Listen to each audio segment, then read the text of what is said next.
The old man then asked the old lady Heather and I to follow him outside. I was happy too, as it was a lovely hot day. The old man said he was worried that Alice had been hoarding again. She had filled up a small barn with old bicycles and newspapers. Heather said, this would be a perfect chance to properly test my new powers. The old man thought for a second, then said, using the steptoe chip, I should find and clean at least 300 things. When we explained to Alice what we wanted to do, she seemed scared. But after the old lady kindly explained that, well, the barn was starting to smell, she said it would be okay. One last thing, said the old man. If you want to use a door, just push up. When I was about to enter the old barn, Mr. Silton said he had seen some mushrooms growing inside. He asked me to give him any that I found. He then winked, but I wasn't sure why.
The old man was very happy with everything that I had cleaned. But I think Mr. Silton was even more happy with his mushrooms.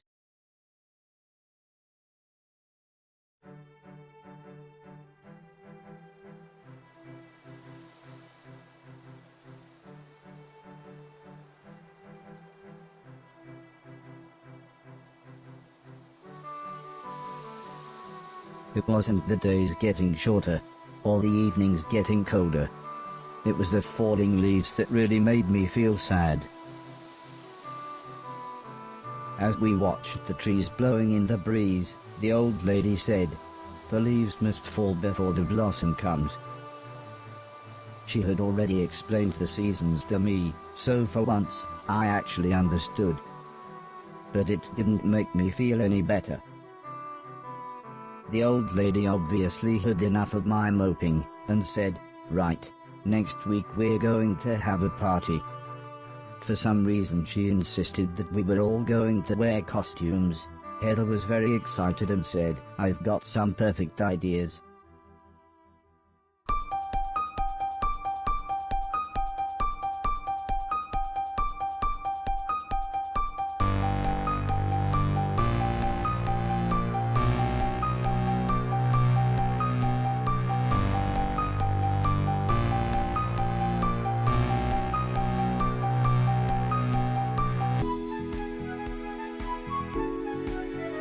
It was terrifying.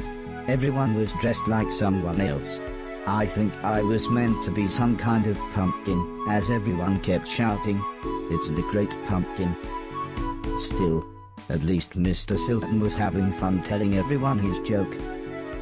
And I suppose Heather's costume was quite flattering.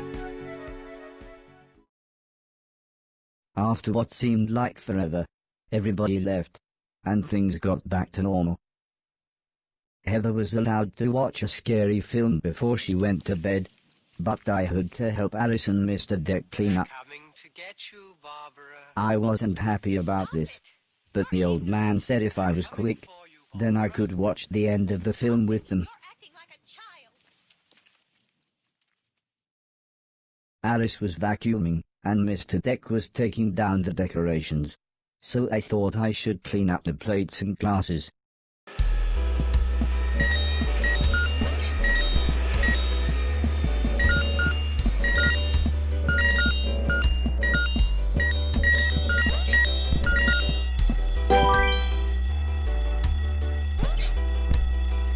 The ear-splitting sound was the fire alarm. As usual, Mr. Deck blamed Mr. Silton, saying he was probably smoking one of his jazz cigarettes. But then the professor appeared. He said that there was something burning in the kitchen. Alice looked confused, saying that she hadn't cooked anything since the morning. We were all surprised when Mr. Deck opened the oven. Inside was a large black cloak, and a slightly burnt pair of men's underwear. Suddenly the old lady burst in. She looked terrified. She kept shouting, "There's someone on the roof." When we went outside, it slowly became obvious that it was Mr. Silton. He was completely naked, and playing his guitar. He shouted down, "When I finish this song, I'm going to fly." The old lady said, "Oh my God, I know this one, there's only about 30 seconds left." The old man then quickly turned to me and said, "You know what to do."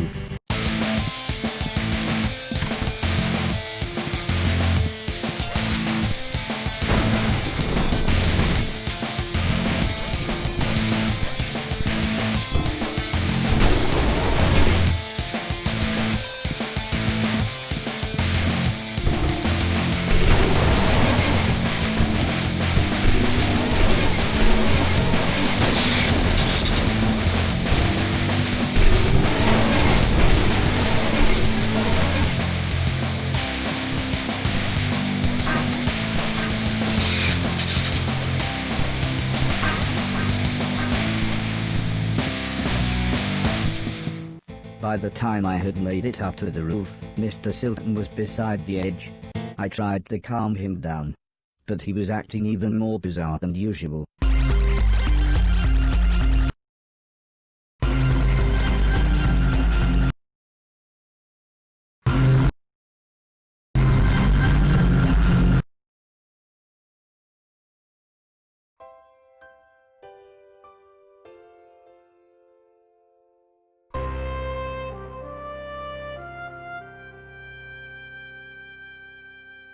After an hour or so, Mr. Silton was fine. He said he had eaten some bad magic mushrooms. Part of me wondered why he hadn't doubled in size. Still, he was soon laughing and joking with the paramedics. One of them said he looked like the world's worst clown. I don't think Mr. Silton liked that. So he told his own joke. But that just made the other paramedic call him Marshmallow Marceau. I don't think he liked that either. But at least he was still in one piece.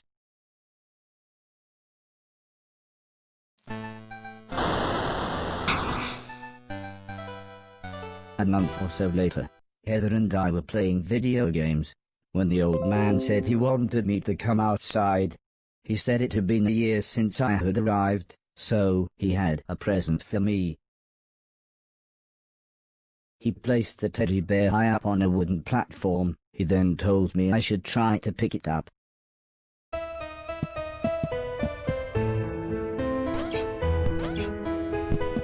Try as I might, I couldn't reach the teddy bear. However, I still don't understand what happened next.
Was I dead? Was this heaven? It sort of looked like the basement bathroom.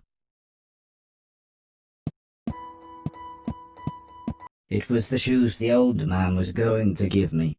I thought I might as well put them on. They were just the right size. The old man's hat fit me pretty good as well. I'm sure he wouldn't mind if I wore it. Amazingly, the shoes allowed me to defy gravity. Or maybe it was the hat.